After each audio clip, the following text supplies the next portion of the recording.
Akgün ablayı biliyorsan da.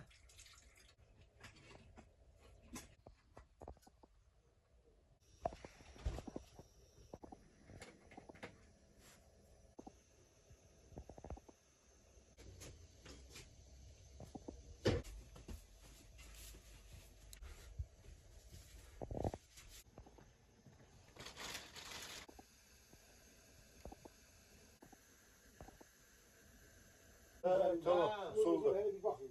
Tamam.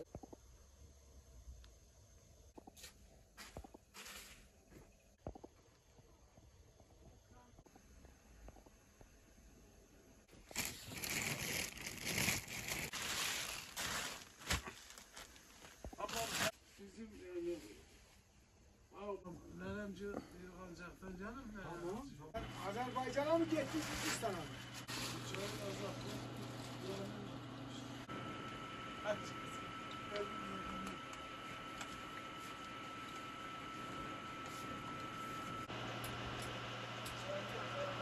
Vay ya.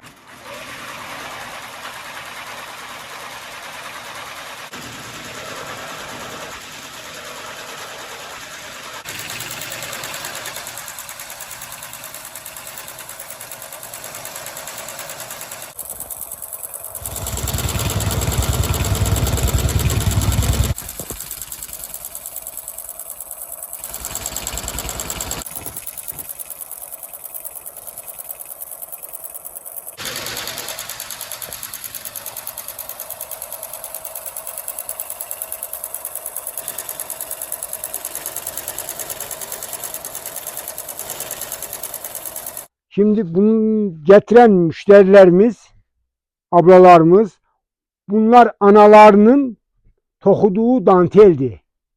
Nenelerinin tokuduğu danteldi. Bu şekilde getirirler bize. El örgüsü dantel. Eski dantel. Bu dantelleri getirirler. Böyle küçük küçük dantelleri getirirler. Biz bu küçük dantelleri değerlendiririz. Burada biz bunları bundan biz şimdi şu anda bunu yastık yaptık. El örgüsü yastık Ahmudura burada. Aha. Biz bunları bu şekilde değerlendirir yastık yapıyoruz.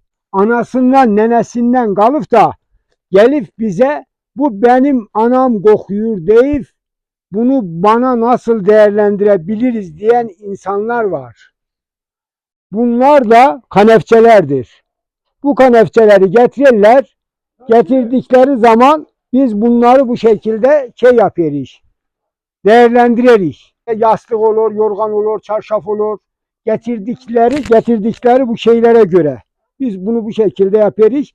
Eğer farkına varırsınsa da aynı orijinallığını korumak şartı ile biz bunları bu şekilde değerlendiririz. Bir anı vardı anne kokusu. İşte ana kokusu dediğim bak işte bu anasının ölürken annesi rahmetli olurken 40 günlüymüş. Anasının kokusu, anasının o tokumuş olduğu bu bezlere sarmışlar, büyütmüşler o çocuğu, o kızı. Kız da bunu getirip diyor ki bu diyor benim diyor annem kokuyor diyor. Bana bunu nasıl değerlendiririz? Biz de elimizden aldık böyle bunu bu şekilde değerlendirdik. Çarşafı var, yorganı var, yastığı var. Kadın şaştı dedi ki bu dedi nasıl oldu dedi. Böyle bir şeyin olması dedi nasıl dedi yapabildiniz. Çünkü bunlar ana kokuyor, bunlar nene kokuyor. Bunların her birinin bir özelliği var. Zer kadrini zerrafanlar, yurt kadri diken bilir. Kavuşmanın arzusunu gözyaşı döken bilir. Gurbet kahrı bir ataşla o derdi çeken bilir. Ben elimin dağlarını, düzlerini özledim. Melul melul bakan yarın gözlerini özledim.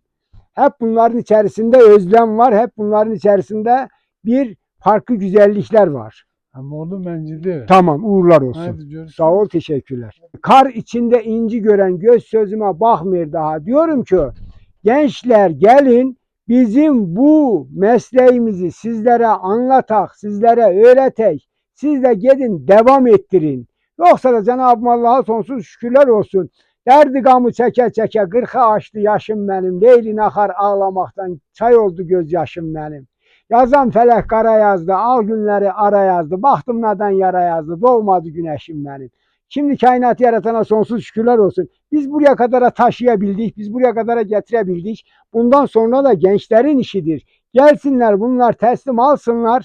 Biz de bunları bu şekilde değerlendirmiş olalım. Bu meslek de ölmesin. Bu makineyi ben vereceğim. Ben bu makineyi vereceğim. Gelsinler vallahi ve billahi bir sene değil öğretinceye kadar da makinelerinin bakımını ben yapacağım.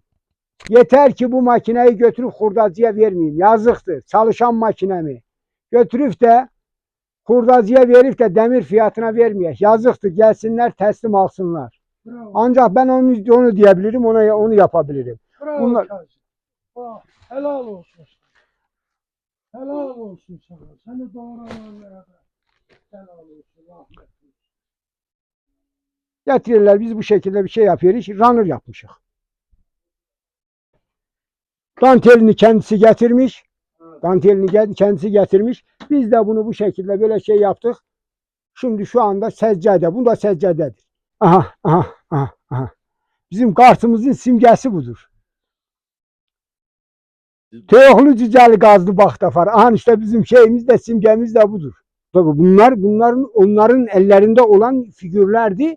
Biz onları şimdi bu şekilde yaptık. Eski ne varsa elinde getirsinler, biz burada onu da bu şekilde değerlendiririz.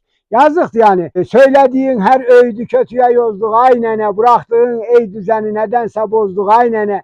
Sadakatli kavur haya senin o devrinde kaldı, gelinlerin moda diye giyinir tozduk aynene. Bunun kıymetini ancak bunu işleyen bilir. Onun kıymetini ancak buna emek veren bilir. Emeğin karşılığının ne olduğunu bilenler verir.